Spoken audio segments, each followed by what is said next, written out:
Assalamualaikum warahmatullahi wabarakatuh.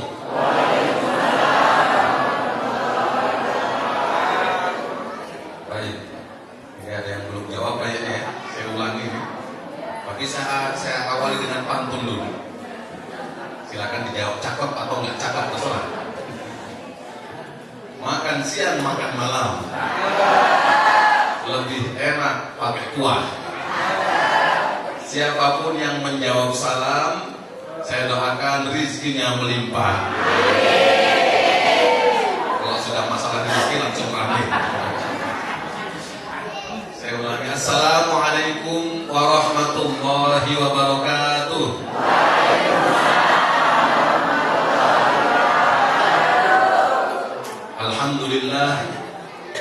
Alhamdulillahi wa kafa. Wassalatu wassalamu ala sayyidina Muhammadil Mustafa wa ala alihi wa sahbihi ahli wafa, amma ba'd.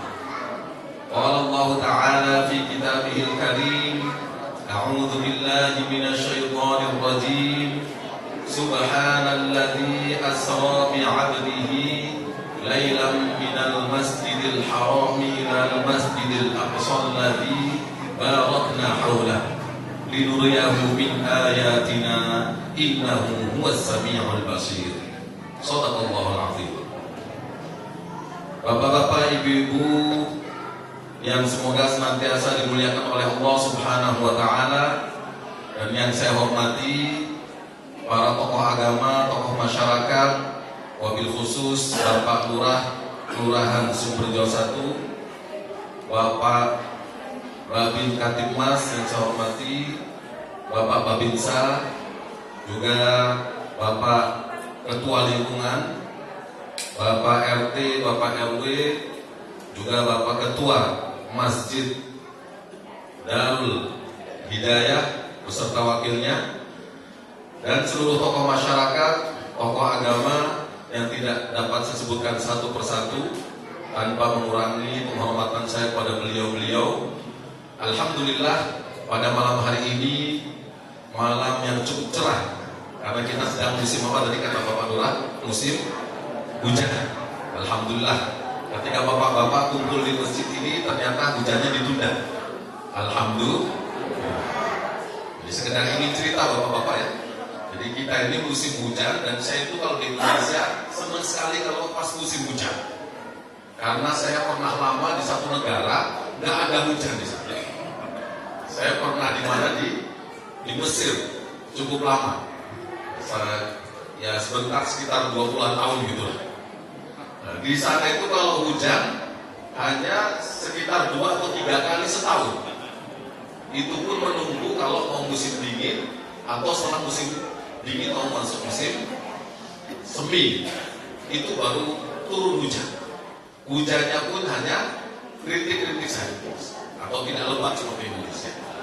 Jadi hampir 1 tahun itu tidak ada hujan. Jadi di sana itu hanya mengandalkan satu sungai. Ada yang tahu? Ada hadiahnya di bapak-bapak. Karena ada adik-adik tadi sudah dapat hadiah. Sekarang bapak-bapak, ibu-ibu ada hadiahnya dari panitia dan pengurus masjid. Katanya biar semangat dikasih hadiah. Isinya kayaknya 500.000 atau 1 juta. Bukan duit, tapi ada kwitansi. Ada sungai apa di? Sungai? Bisa semua, nggak cukup itu. Iya, di sana itu hanya ada 1 sungai, dan itu pun melewati lebih dari 4 negara. Buat rebutan 4 negara. Jadi alhamdulillah di Indonesia ini banyak sungai, tapi sayangnya sungainya pada kotor semua. Tadi kata bapak tadi banyak yang buang sampah di situ, akhirnya banyak banjir ya. Jadi di Indonesia atau Mesir tadi itu hujan 1 tahun paling 3-4 kali. Makanya nanti kalau bapak ibu ada kesempatan jalan-jalan ke sana, akan lihat gedung-gedung kotor semua karena jarang dicuci, jarang dihujani. Kalau di Indonesia alhamdulillah pohon-pohon daun-daunnya bersih, kemudian gedung-gedung juga bersih. Jadi alhamdulillah masih ada hujan. Jadi kalau bapak-bapak, ibu-ibu, pagi-pagi mau ke pasar kok hujan nggak jadi berangkat, jangan dulu. Nah, karena hujan itu berkah dari Allah Subhanahu wa Ta'ala. Alhamdulillah. Nanti bisa tahu nikmatnya hujan kalau pas musim kemarau. Atau sekali-kali ke negara yang nggak pernah hujan, repot itu Bapak Ibu.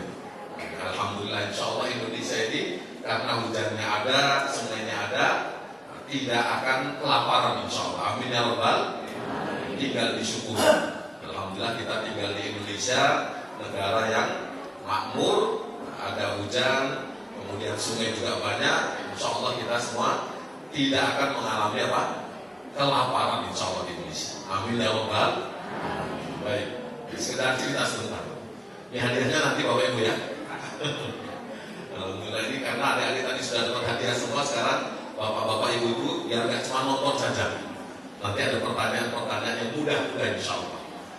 Baik, salawat dan salam semoga senantiasa tercurahkan kepada junjungan kita Nabi Muhammad Sallallahu Alaihi Wasallam, juga kepada seluruh keluarga dan seluruh sahabat beliau. Semoga kita semua umat beliau yang terus berupaya untuk meneladani beliau, semoga telah kita dikumpulkan bersama beliau di surga Firdaus. Amin ya Rabbal alamin. Bapak-bapak, ibu-ibu yang dimuliakan oleh Allah Subhanahu wa Ta'ala, pertanyaan lagi ini saya kasih betulan yang duluan ya. Rasulullah Shallallahu Alaihi Wasallam diperjalankan Isra dan Mi'raj itu setelah mengalami peristiwa-peristiwa yang menyedihkan. Makanya tahun ketika beliau diangkat atau sebelum diangkat Isra dan Mi'raj itu tahun yang penuh kesedihan, atau disebut dengan apa? Ulul Azmi. Apa? Ulul Azmi. Ulul Azmi. Apa Ulul Azmi? Betul atau tidak? Ada yang tahu? Belum tepat Pak. Ulul Azmi itu nabi-nabi pilihan. Ibu ada yang tahu? Tahun Rasulullah sebelum diangkat Isra dan Mi'raj itu mengalami apa? Kondisi yang sangat menyedihkan. Ditinggal istri beliau wafat ya. Paman beliau juga wafat. Makanya beliau sangat sedih. Maka tahun itu disebut apa dengan bahasa Arab? Amul apa? Amul apa? Nah, saya pakai kurang Husni sana. Nah, ini ada 1 juta kan ya? Amul apa? Amul Husni. Ini untuk ibu siapa dulu? Nanti tidak pilih ya. Ada namanya Amul Husni, tahun kesedihan. Kalau Ulul Azmi itu nabi-nabi pilihan. Yang Ulul apa? Amul Husni. Ada Amul Fil. Kalau Amul Fil itu tahun Rasul lahir ya. Tahun gajah, Amul Fil. Tapi kalau Amul Husni tahun yang kesedihan, tahun kesedihan. Jadi Rasulullah Shallallahu Alaihi Wasallam sebelum diberangkatkan Isra dan Mi'raj itu mengalami berbagai peristiwa. Istri beliau wafat dan sangat beliau cintai. Paman beliau yang selalu membela beliau juga wafat. Sehingga Allah Subhanahu wa Ta'ala menghibur beliau yaitu dengan peristiwa apa? Isra dan Mi'raj. Kalau tadi dalam ayat yang dibaca oleh Qori cilik tadi, Subhanalladzi asra bi'abdihi lailan minal Masjidil Haram ada di mana Bapak-bapak Ibu-ibu? Bisa semua nanti. Kita cari yang nggak ada yang bisa nanti pertanyaannya. Minal Masjidil Haram minal Masjidil Aqsa. Jadi dari Masjidil Haram yang ada di Mekah. Ya, semoga Bapak Ibu yang belum pernah haji, belum pernah umroh, semoga dimudahkan haji dan yang sudah pernah semoga berangkat lagi. Amin ya Rabbal. Caranya bagaimana? Kita pasrahkan kepada Allah Subhanahu wa Ta'ala. Insya Allah ada jalan. Amin ya Rabbal. Jadi dalam ayat itu Allah menyebutkan ya, Rasulullah Shallallahu Alaihi Wasallam Isra itu perjalanan malam dari Masjidil Haram ke Masjidil Aqsa. Jadi dari masjid ke masjid. Jadi sebelum kita tahu tentang sholat, kita perlu tahu. Di sini disebut masjid dengan masjid, paling tidak mengingatkan kita tentang pentingnya apa? Masjid. Tentang pentingnya apa Bapak Ibu? Masjid. Makanya tadi disebutkan oleh Bapak Wakil Kepala Ketua Masjid ya. Jadi sudah 6 tahun masjid ini terutama generasi mudanya sudah pada pergi. Jadi masjid ini alhamdulillah mulai ramai lagi sekarang, alhamdulillah. Jadi ada donatur yang sangat berjasa, para pengurus masjid, masyarakat yang peduli. Ini pentingnya apa Mas? Masjid tempat kumpul kita, silaturahmi ya. Adik-adik belajar agama, dan semoga kita doakan adik-adik semua tadi jadi anak-anak yang soleh dan solehah, dan jadi penerus kita nanti memakmurkan masjid, memakmurkan Indonesia secara semuanya. Amin ya Rabbal. Jadi kita ingat tentang pentingnya masjid di sini. Makanya alhamdulillah masjid Darul Hidayah ini perlu kita rawat dengan sebaik mungkin. Karena nyebutnya ini Baitullah, rumahnya Allah. Kita rawat bersama gitu ya. Bahkan masjid ini bukan tempat yang sembarangan. Jadi Rasulullah pernah bersabda bahwa uridul alayya, diperlihatkan kepadaku perbuatan-perbuatan umatku, dari yang besar dan yang kecil. Di antara yang kecil apa? Jadi yang ada perbuatan umatku yang baik dan kecil, contohnya apa? Ada kotoran di jalan dia buang. Ada perbuatan yang jelek umatku kecil, yaitu ketika dia mengotori masjid. Jadi kalau ada kotoran di masjid, kita kok bukannya membersihkan malah kotori, itu dicatat. Bahkan diperlihatkan kepada Rasulullah Shallallahu Alaihi Wasallam. Maka jangan kita kalau bisa masjid kita jaga kebersihannya. Maka saya ingin cerita ini. Dulu saya punya teman-teman Thailand. Thailand itu kan muslimnya minoritas ya, minoritas. Ketika di Mesir, kita kalau musim dingin itu kadang badan hangat. Nah, kalau hangat dan musim dingin biasanya ingus itu agak basah-basah hidung, keluar apa namanya? Kalau mengering jadi apa namanya? Nah, yang di hidung yang basah, kalau mengering jadi upil. Itu bahasa Inggrisnya upil mungkin ya. Nah, jadi kalau teman-teman Thailand itu ketika di masjid mereka kadang upil. Saya perhatikan kalau upil itu ditaruh di saku. Karena apa? Dia mereka nggak mau upil terus disebar ke karpet masjid. Sekarang yang hadir berapa ini? Kalau mobil semua terus ditaruh di karpet masjid penuh ini masjid. Kan jijik ya? Saya perhatikan teman-teman Thailand itu, walaupun minoritas, ternyata mereka memuliakan masjidnya sampai segitu. Mereka ketika saya perhatikan mobil atau bersihkan apa, belek gitu, mereka taruh di saku. Nah, itu memang mobil tidak najis ya. Walaupun menjijikkan, kotor, tapi tidak daripada motor di masjid, yang penting ditaruh di saku. Kalau saku nanti kalau sudah keluar dibuang. Kalau nggak ingat ya paling ngumpul di. Tapi ini bisa jadi contoh bagaimana kita diperintahkan untuk menjaga kemuliaan apa Mas? Masjid kita makmurkan, jangan kita kotori. Kita bisa belajar dari teman-teman tadi Thailand itu, mobil mereka itu. Apalagi kalau masjid-masjid yang jamaahnya nggak bawa sajadah, bahaya. Kalau kita sering ngupil di masjid, nanti pas sujud, kena ngupil orang kan kita jijik banget. Begitu pula kalau kita sujud, atau orang sujud kita tidak ingin ya, sujud di atas ngupil orang gitu ya. Jadi contoh saja ngupil, ngaji ngupil gitu. Jadi contoh bagaimana memuliakan masjid, jangan sampai kita kalau ke masjid kotor ya. Karena masjid ini milik bersama. Kita jaga bareng-bareng kebersihannya. Kalau ada yang kotor kita apa? Jaga. Walaupun ada petugas kebersihannya, tentu kita tidak ingin menambah kerepotannya kan gitu. Kita ingin dia kalau membersihkan tidak repot. Takutnya mobil yang nempel itu di aku nggak naik. Bapak Ibu yang dimuliakan oleh Allah Subhanahu Wa Taala tadi, Rasulullah Shallallahu Alaihi Wasallam diperjalankan dari Masjidil Haram yang ada di Mekah ke Masjidil Aqsa yang ada di Palestina. Kasih aja deh ini. Ada di Palestina dalam waktu yang sangat sebentar. Di Palestina, di sana bertemu dengan para nabi, sholat bareng, gitu, dan beliau jadi imam. Jadi sebelum beliau naik ke langit dapat perintah sholat, ternyata sudah ada sholat. Tadi sholat kan ya? Sebelum beliau mi'raj ke langit untuk dapat perintah sholat, ternyata beliau sudah apa? Sholat. Memang ibadah sholat itu sudah ada sejak zaman Nabi Ibrahim. Nabi Ibrahim alaihissalam membawa putranya yang bernama Nabi Ismail ke tanah suci Mekah dan berdoa, Rabbi ja'alni muqimas shalah, ya Allah jadikan aku orang yang menegakkan sholat, wa min dzurriyyati, dari keturunanku juga. Tidak, jadi sholat itu zaman Nabi Ibrahim sudah ada. Kemudian juga zaman Nabi Ismail, wa kana ya'muru ahlahu bis-shalah. Nabi Ibrahim itu ya, Nabi Ismail itu dia juga sering memerintahkan keluarganya untuk sholat.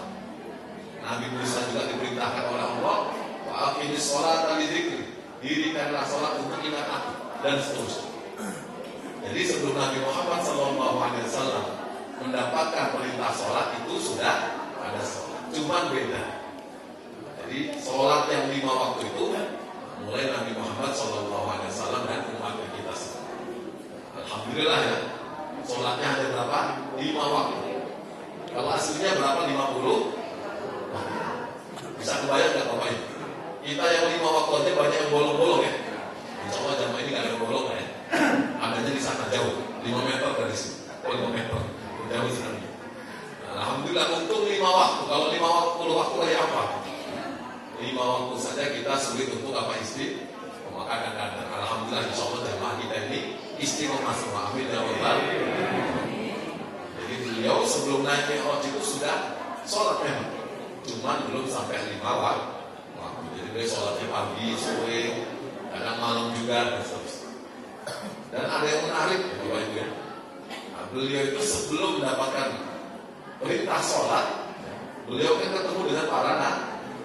Ada Nabi Adam, Nabi dan seterusnya. Di yang ke-7 ketemu Nabi Ibrahim alaihissalam. Nabi Ibrahim itu berpesan kepada beliau, wahai Muhammad, titip salam buat umatmu. Wahai Nabi Muhammad, titip salam buat umat. Sampaikan kepada mereka, surga itu pasirnya harum wangi dan seterusnya. Dan tanaman di surga, pohon-pohonan itu ditanam dengan zikir-zikir umat. Nabi Ibrahim berpesan kepada Nabi Muhammad SAW agar kita banyak zikir. Zikirnya apa? Sudah ada yang apa belum? Subhanallah walhamdulillah wala ilaha illallah wallahu akbar wala haula wala quwwata illa billah. Ini zikir pesan Nabi Ibrahim alaihissalam kepada Nabi Muhammad SAW agar umatnya banyak baca zikir ini. Jadi Bapak Ibu sekarang mumpung kita ini sering disibukkan dengan berita yang aneh-aneh di televisi ya, berita aneh-aneh, gosip, artis apa, tokoh-tokoh kena jerat macam-macam sampai habis waktu kita. Daripada habis waktu mending banyak zikir. Salah satu zikir yang sangat utama tadi Subhanallah, ada 5, Subhanallah walhamdulillah wala ilaha illallah wallahu akbar wala haula wala quwwata illa billah. Sudah hafal semua Bapak Ibu ya? Kalau hafal semua nggak dikasih. Itu kalau bisa diamalkan wajib pagi sore. Karena itu salah satu pesan Nabi Ibrahim alaihissalam kepada Nabi Muhammad SAW untuk disampaikan kepada umat beliau. Jadi pagi sore kalau bisa itu berapa kali mampunya, 3, 7 atau berapa, yang penting istiqomah. Itu ketika jumpa dengan Nabi Ibrahim alaihissalam. Kemudian setelah itu baru Nabi Muhammad SAW mendapatkan perintah apa? Sholat 5 waktu. Yang awalnya 50 ditawar-tawar sampai 5 waktu. Alhamdulillah. Jadi sekarang kita bisa sholat 5 waktu. 5 waktu itu paling berapa menit ya? Bapak Ibu kalau zuhur itu 4 rakaat berapa menit biasanya? Katakan 5 menit lah ya. Atau kurang Bapak? Kurang. Katanya 3 menit cukup katanya. Tapi kan ada wudhu, ada zikir, jadi paling tidak berapa? 15 lah. Sholat zuhur kan 4 rakaat paling panjang atau isya. Katakan 15 menit. Kali 5 berapa ya? 15 kali 5 40 atau 75. 75. 1 jam 15 menit. Kita satu hari dikasih Allah Subhanahu wa taala berapa jam? 24 jam. Berapa menit itu? Banyak menit ya. Nah, jadi kita ini diperintahkan menyisihkan waktu hanya 1 jam, ya, katakan 1 jam setengah untuk sholat. Untung hanya 1 jam setengah. Sisanya silakan mau tidur, mau makan, mau mancing, bapak-bapak ya, main bola. Yang penting 1,5 jam ini gunakan untuk sholat. Jangan sampai 1,5 jam ada yang lewat. Jadi sedikit sholat itu sebenarnya sebentar. Itu cuma 15, maksimal 1,5 jam. Jadi jangan sampai ya, yang sudah dimudahkan oleh Allah Subhanahu Wa Taala 5 kali atau katakan 1,5 jam saja kok kita lewatkan. Jadi berat. Karena kata Rasulullah SAW juga, yang akan dihisab pertama dari kita amal sholat kita itu apa? Sholat. Dan sholat itu menjadi standar. Kalau sholatnya baik, yang lain aman. Kalau sholatnya buruk, ya yang lain masalah. Kata Rasulullah begitu. Awwalu ma yuhasabu bihil 'abdu yaumal qiyamati min 'amalihi sholat. Amal-amal kita yang pertama dihisab nanti adalah sholat kita. Yang berapa tadi? Yang 1,5 jam ada itu, atau 1,4 jam, atau mungkin ada yang lebih ngebut lagi 1 jam. Coba bapak itu bisa gitu, padahal 1 jam itu sudah lama. Karena saya pernah coba sholat duhur cuma 3 menit aja. Itu lebih cepat gitu. Tapi jangan cepat-cepat tentunya ya. Jadi kata Rasulullah begitu. Yang akan dihisab dari kita pertama kali nanti di akhirat itu adalah sholat kita, amal-amal kita macam-macam sholat kita. Kalau sholatnya baik dalam arti kita jaga rukun syaratnya, kita jaga juga setelah sholat kita jangan melakukan hal-hal yang dilarang, maka kita beruntung kata Rasulullah SAW. Tapi kalau sholatnya bolong-bolong setahun sekali, seminggu sekali, sehari sekali, maka ini yang masalah. Ini masalah. Dan kalau sudah masalah di sholat, nanti setelah-setelahnya berat itu juga. Jadi mumpung kita di bulan Rajab ya, di Isra Mi'raj ini, kita upayakan, kita mulai dari sekarang kita jaga, perbaiki kualitas sholat kita. Kita jaga rukunnya dan seterusnya. Jadi Bapak Ibu ya, kalau kita lihat amal-amal sholat itu pada umumnya itu diperintahkan oleh Allah Subhanahu Wa Taala ketika Nabi Muhammad di bumi. Tapi pas sholat beliau diangkat ke mana itu Sidratul Muntaha setelah langit ke-7. Jadi Rasulullah diwajibkan puasa, diwajibkan zakat, haji. Itu ketika beliau berada di muka bumi. Tapi pas untuk sholat beliau diangkat ke langit ke-7 dari Sidratul Muntaha itu. Gak tahu itu di mana, di Mizrah, tempat yang suci. Ini menunjukkan pentingnya apa? Sholat. Menunjukkan pentingnya sholat. Karena beda. Ya, tadi yang lain hanya di bumi, untuk sholat sampai belum diangkat lah. Maka kalau kita mengaku sebagai muslim, kalau bisa jangan ada tinggal sholat. Mumpung masih hidup. Jadi ada seorang ulama ya, mungkin saya nukil di sini. Ada seorang ulama namanya Syekh Alawi Al-Haddad itu mengatakan ada 5 golongan. Ini ulama menyimpulkan setelah meneliti ada 5 golongan yang dikhawatirkan nanti meninggal dalam kondisi su'ul khotimah. Su'ul khotimah itu apa? Ada husnul khotimah, ada su'ul. Kalau husnul itu meninggal dalam kondisi yang baik, diridhoi oleh Allah. Kalau su'ul khotimah meninggal dalam kondisi yang buruk, tidak diridhoi oleh Allah SWT. Kata beliau setelah mengkaji, disimpulkan sampai ada 5 golongan yang dikhawatirkan nanti meninggal dalam kondisi su'ul khotimah, kondisi yang tidak baik. 1, al-mutahawwin di sholat, orang yang menggampangkan sholat. Menggampangkan diri dalam menggampangkan diri maksudnya apa? Tidak sungguh-sungguh, bolong-bolong, takutnya kalau orang suka bolong-bolong sholatnya sampai meninggal, takutnya su'ul. Kecuali sebelum meninggal dia sungguh-sungguh, alhamdulillah. Tadi karena sholat itu menjadi standar. Kalau sholatnya baik, insya Allah yang lain apa? Yang kedua, al-mudbinu li syurbil khamr. Orang yang dikhawatirkan su'ul khotimah ini, atau ketika meninggal dalam kondisi buruk, orang yang suka minum minuman keras. Minuman keras itu apa ini? Es ya. Es itu kan minuman keras. Bukan es. Kalau es itu kan air yang memabukkan. Jadi kata beliau disimpulkan ternyata setelah diteliti Di antara yang meninggal dalam kondisi su'ul khotimah buruk itu orang yang sudah mengonsumsi minuman keras sampai meninggal nggak tobat-tobat. Jadi kan minuman keras itu bahayanya, dia kalau dia minum kemudian mabuk, maka 40 hari sholatnya tidak berpahala. Padahal dia wajib sholat. Terus ada yang ngomong kalau gitu habis minum nggak usah sholat, nggak ada pahalanya. Nggak, tetap wajib sholat, tetapi gara-gara dia mabuk maka tidak berpahala. Jadi maksudnya dia selama 40 hari tetap wajib sholat, tapi gara-gara tadi mabuk duluan sebelumnya 40 hari itu, maka hukumannya sholatnya tidak berpahala. Memang ada Bapak Ibu ya, kalau kita melakukan ibadah nggak ada pahalanya karena kesalahan kita, memang ada seperti itu. Contohnya kalau khotib sedang menyampaikan apa? Khutbah. Kok kita ngobrol di bawah, di belakang? Jumatannya wajib nggak? Wajib, tetapi tidak dapat pahala. Kan gitu ya, dalam hadis gitu ya. Di sebagian masjid kan sering masih disampaikan, paman takal lama takut bahwa paman takut pada Jumatan.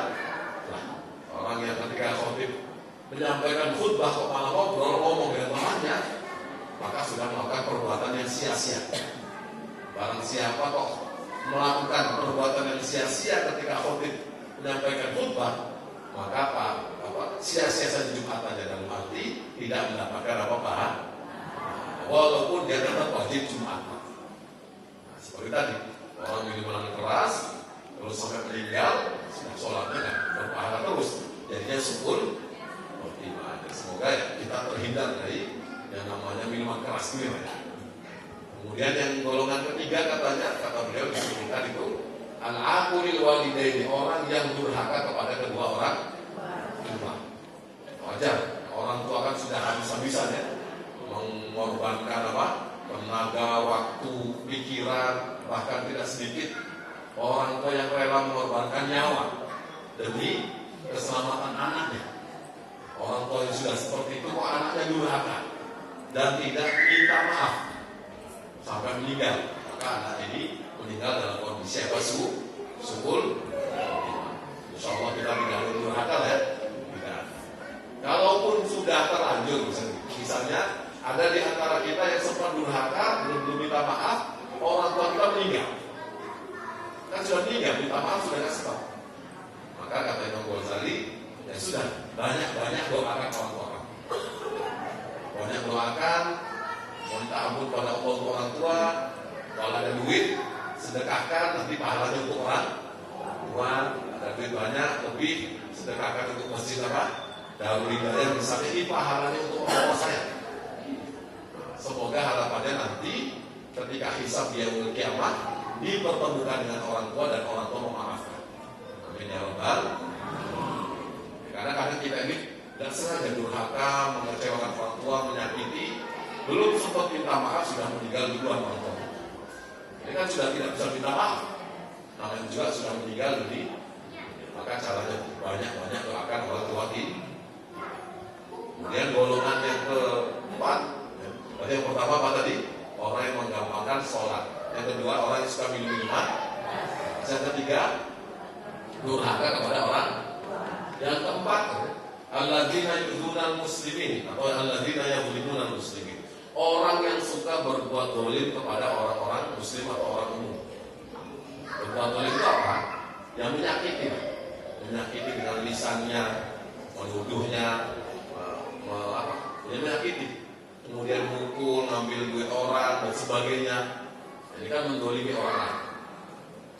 Orang yang terus-terusan melakukan ini tidak kunjung minta maaf kepada yang dia zalimi, kalau meninggal maka dia meninggal dalam kondisi syukur. Karena apa? Karena begini Bapak Ibu, sholat, puasa, zakat, sedekah, haji kan dapat pahala ya. Tapi kalau menyakiti orang-orang ini, maka pahala kita nanti akan diberikan ke mereka. Kalau kita sampai mati nggak minta maaf, maka nanti hari kiamat, maka hitung-hitungan pahala kita akan diberikan kepada orang-orang yang kita sakiti, yang kita pernah pukul, yang pernah kita ambil duitnya dan sebagainya. Kan repot ini. Kalau yang kita sakiti itu banyak, terus kita bagi-bagi, kok habis pahala kita? Padahal yang kita sakiti masih belum dapat semua. Maka kata Rasulullah SAW apa? Maka dosa orang yang kita sakiti tapi belum dapat bagian pahala dari kita, dosa mereka diberikan kepada kita, ditumpuk begitu. Dampaknya gimana? Ya sudah, kita bukan mau dapat pahala tapi numpuk apa dong? Ujungnya dilemparkan ke dalam api neraka. Kata Rasulullah SAW. Jadi makanya orang yang meninggal dunia, kok dia sebelumnya suka mendolimi orang-orang, menyakiti orang-orang, dan tidak pernah minta maaf sama sekali dan tidak mengembalikan uang yang pernah diambil misalnya, ini berat. Nanti pahala dia bisa habis. Maka insya Allah kita ini, kalau memang pernah nyakiti orang, pernah ambil duit orang, pernah ke kantin makan 5 ngomong berapa? 3, 2 atau 1? Nah, di tempat saya ada guyonan, ada Bapak Darmaji kata dahar 5 ngomong siji. Nah, jadi kata dia, nah kalau dulu pernah kita ngambil bakwan 5 tapi ngomong 1 gitu. Nah, ini harus minta maaf dari ibu kantin gitu, yang pernah di SMK atau di MTS atau di sekolah. Kita ngomong, oh direlakan, alhamdulillah. Kalau misalnya kita datang ke kantin mau sudah tutup, alasnya apa? Bangkrut, karena anak-anak ngomong ngambil 5, ngomong 1 bangkrut ya. Kalau dicari-cari nggak ketemu orangnya, ya sudah kita perkirakan. Kita ngambil bakwan yang kita nggak bayar itu berapa selama 3 tahun di sekolah. Dihitung itu 5 juta, pantas bangkrut ya. Kalau siswa 5 juta. Jadi 5 juta ini karena pemilik kantinnya sudah nggak ketemu, nggak ada, maka 5 juta ini wajib kita keluarkan dari harta kita taruh di masjid, kasih fakir miskin atau siapa, dengan niat sedekah atas nama ibu kantin. Bukan sedekah kita, karena bukan uang kita, harus membersihkan seperti itu. Jadi kalau bapak ibu yang pernah makan bakso, gorengan 5 ngomong 1, ini repot ini. Jadi kalau masih ada orangnya, alhamdulillah bisa minta maaf, minta relanya. Kalau dia tetap tuntut, ya bayar. Jadi tadi, yang keempat yang dikhawatirkan meninggal dalam kondisi su'ul khotimah, kondisi yang buruk apa? Orang yang suka mendolimi orang-orang lain, orang muslim lain. Nah, kita ini kan orang Islam ya, itu mendolimi, jangankan mendolimi orang, mendolimi binatang saja tidak boleh. Kita tidak boleh menyakiti binatang yang tidak boleh kita sakiti. Makanya ada kisah itu, ada nenek-nenek masuk neraka gara-gara apa? Ngurung kucing tidak dia kasih makan sampai mati. Kucing itu kata Rasulullah mending dilepas saja. Kalau dilepas saja dia nyari makan sendiri. Nah, bapak-bapak yang melihara burung, ada nggak melihara burung? Ini burung beneran kucing. Kan yang biasanya kita ini punya ayam nggak dikurung kan? Kucing dilepas, yang dikurung biasanya apa? Burung atau ibu-ibu kan? Jadi bapak-bapak kalau melihara burung boleh nggak? Boleh. Yang penting dirawat, dimandikan, biar bersih, jangan bau kan gitu ya. Maksudnya boleh kita merawat seperti itu, yang penting jangan dizolimi. Kalau kita mengurung burung tadi tidak kita kasih makan, minum sampai mati, nanti di akhirat ada hitungannya. Jadi kita jangankan mendolimi manusia, mendolimi binatang saja tidak boleh. Menyembelih ayam boleh, tapi itu harus caranya dengan baik, harus tajam, jangan di depan yang masih hidup dan seterusnya. Ini bahwa dalam agama Islam kita itu dilarang mendolimi siapapun, terutama manusia. Kalau kita mendolimi, menyakiti, ada hitungannya. Yang repot itu hitungannya nggak selesai di dunia, nanti di akhirat itu repot. Kemudian yang kelima yang dikhawatirkan orang nanti akan su'ul khotimah, meninggal dalam kondisi nggak baik, itu orang yang al-musirruna al-mubiqat wal kabair. Orang yang terus-terusan melakukan dosa besar sampai mati nggak tobat-tobat. Suka minuman keras sampai mati, obat-obat terlarang sampai ke diagnosis mati. Suka melakukan hal-hal negatif mati bisa. Nah, ini mati dalam kondisi su'ul khotimah. Maka kita semoga kita kalaupun pernah melakukan dosa-dosa itu, semoga segera kita tinggalkan dan kita minta ampun kepada Allah Subhanahu wa Ta'ala. Kita tidak ingin meninggal dalam kondisi su'ul khotimah, inginnya husnul khotimah. Baik, saya ingin tanya satu lagi nih, ibu-ibu khusus nih. Oh tadi ibu-ibu sudah dapat ya? Bapak-bapak sekarang. Nah, yang hafal zikir Bapak bisa. Ini kan suruh berhenti. Jangan sebutkan tadi zikir yang dipesankan Nabi Ibrahim kepada Nabi Muhammad apa? Angkat tangan. Nah, masih itu apa? Zikirnya tadi. Subhanallah, walhamdulillah, wa la ilaha illallah, wallahu akbar, Nah, 5 tadi alhamdulillah. Ini satu berapa ini? 1 juta. Kasihan wanita yang ternyata 1 juta tapi dituntut 1 juta. Untuk beliau, siapa namanya? Masih apa? Juni. Ya, Juni.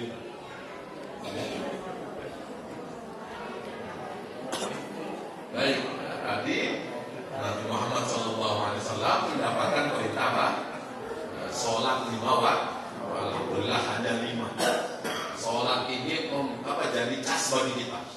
Kita terlalu sibuk, panas pikiran dan sebagainya untuk mendinginkan salah satunya dengan apa? Sholat. Rasulullah mencontohkan begitu. Beliau kalau pusing apa urusan macam-macam, sholat itu obat. Jadi kita ini kadang kita nyari apa? Nyari penenang dengan meditasi macam-macam. Padahal ada sholat. Sholat sudah itu bisa jadi apa? Menenangkan kita. Jadi ada urusan berat-berat, kita sholat, insya Allah itu menjadi apa? Penenang. Rasulullah dalam ayat Al-Quran tidak wasta'inu bis-sabri was-sholat. Minta tolonglah kepada Allah SWT melalui apa? Sabar dan sholat.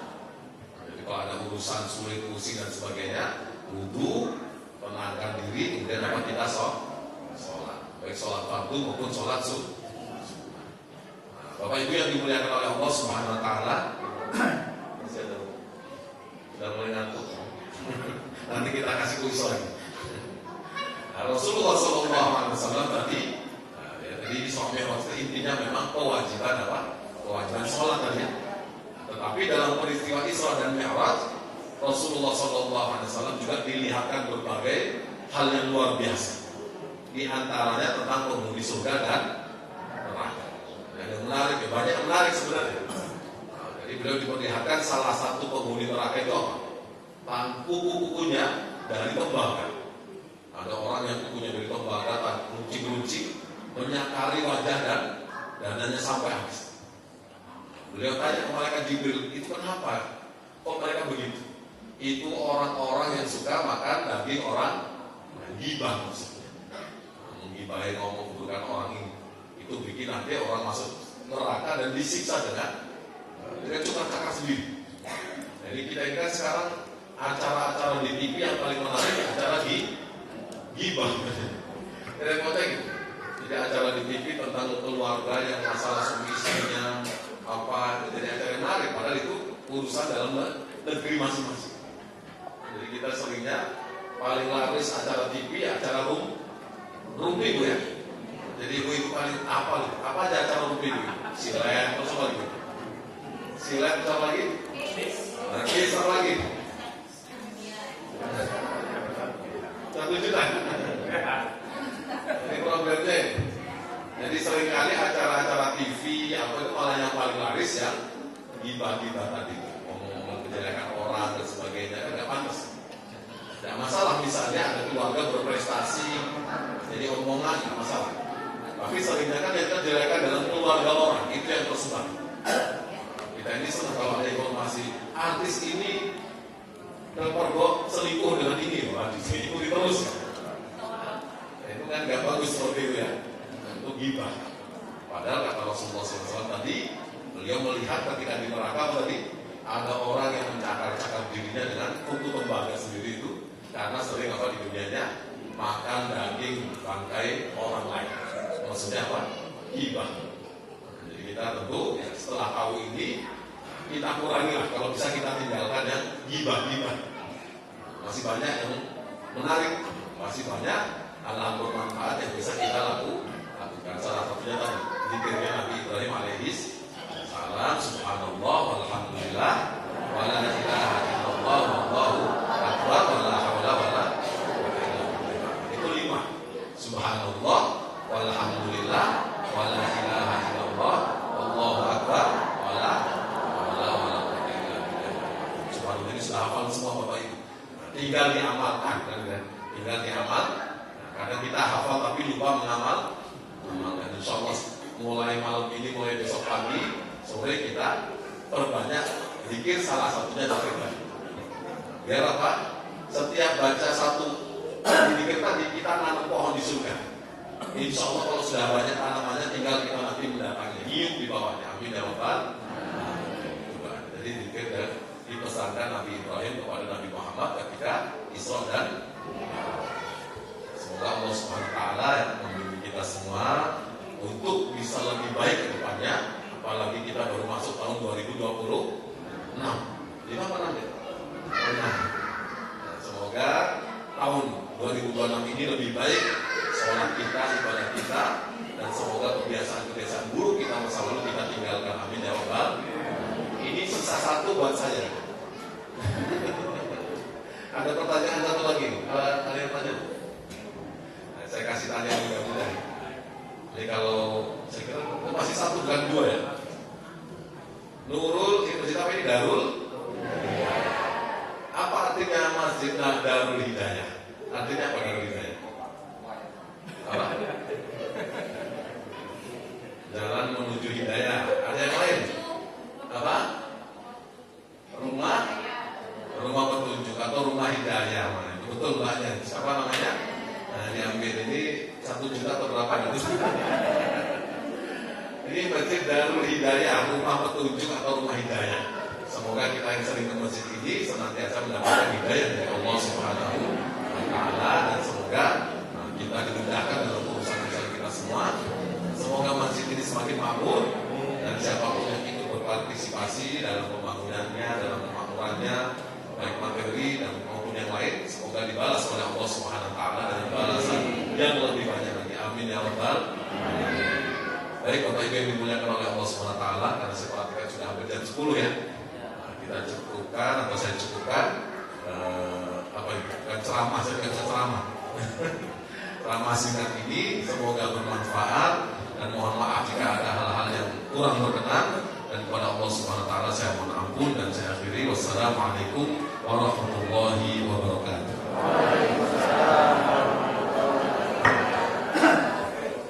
Dr. Ahmad Ikhwani LCMA. Mudah-mudahan apa yang disampaikan oleh guru kita dapat kita amalkan dan senantiasa selalu kita terapkan dalam kehidupan sehari-hari. Amin amin ya rabbal alamin. Acara selanjutnya adalah doa yang akan dipimpin langsung oleh Al-Mukarram Kiai Haji Dr. Ikhwani LCMA.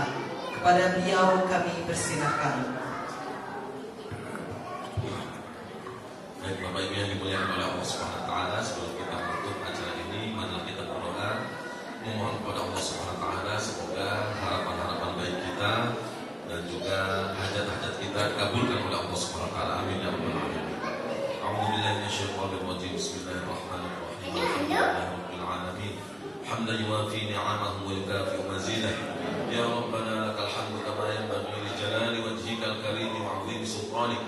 Allahumma shalli 'ala sayyidina Muhammadin salatan tunjina biha min jami'il ahwali wal afat wa taqdi lana biha jami'al hajat wa tutahhiruna biha min jami'is sayyi'at wa tarfa'una biha 'indaka 'ala darajat wa tuballighuna biha aqsal ghayat min jami'il khairat fil hayati wa ba'da al mamat. Allahumma ighfir lana dhunubana wa liwalidina warhamhum kama rabbawna shighara waghfir lil muslimina wal muslimat wal mu'minina wal mu'minat al ahya'i minhum wal amwat innaka qaribun mujibud da'wati radiyal hajat. Allahumma arzuqna 'ilman nafi'an wa rizqan halalan tayyiban mubarakan wa 'amalan mutaqabbalan. Allahumma aslih lana dinana alladhi huwa 'ismatu amrina wa aslih lana dunyana allati fiha ma'ashuna وأصلح لنا آخرتنا التي إليها معادنا واجعل الحياة زيادة لنا في كل خير واجعل الموت راحة لنا من كل شر. اللهم اجعل خير أمورنا آخرها وخير أعمالنا خواتمها وخير أيامنا يوم نلقاك فيه. اللهم بارك لنا في رجب وشعبان وبلغنا رمضان. اللهم اجعل جمعنا هذا جمعا مرحوما وتفرقنا من بعده تفرقا معصوما. معصوما ولا تجعل فينا ولا منا شقيا ولا محروما ربنا ظلمنا أنفسنا وإن لم تغفر لنا وارحمنا لنكونن من الخاسرين ربنا آتنا في الدنيا حسنة وفي الآخرة حسنة وقنا عذاب النار سبحان ربك رب العزة عما يصفون وسلام على المرسلين السلام عليكم ورحمة الله وبركاته. Amin, amin, amin ya rabbal alamin. Semoga doa kita semua dijabah oleh Allah Subhanahu wa taala. Alhamdulillah, rangkaian demi rangkaian acara telah selesai.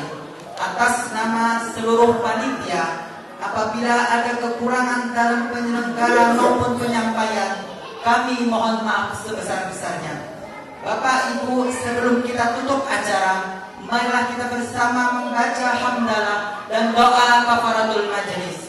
Alhamdulillahirabbil alamin. Subhanakallahumma wa bihamdika asyhadu an la ilaha illa anta astaghfiruka wa atubu ilaik. Kami selaku panitia mengucapkan terima kasih atas kehadiran Bapak dan Ibu. Mudah-mudahan langkah demi langkah kaki Bapak dan Ibu untuk menuju majelis ini mendapatkan ganjaran pahala yang berlipat dari Allah Subhanahu wa taala. Kami akhiri wabillahi taufiq wal hidayah.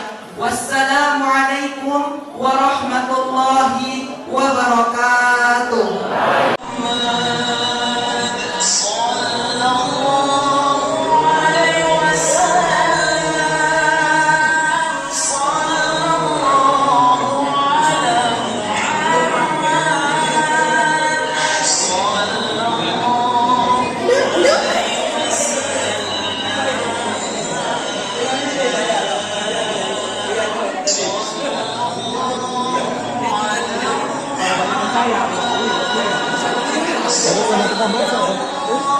Makan lagi.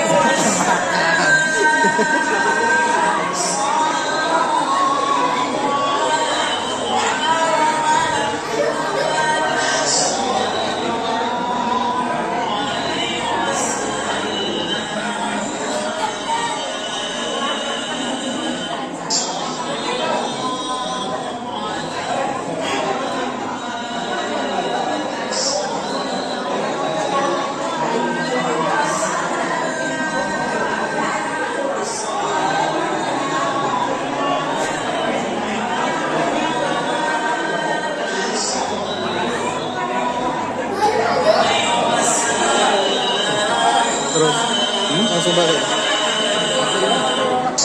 Beres-beres.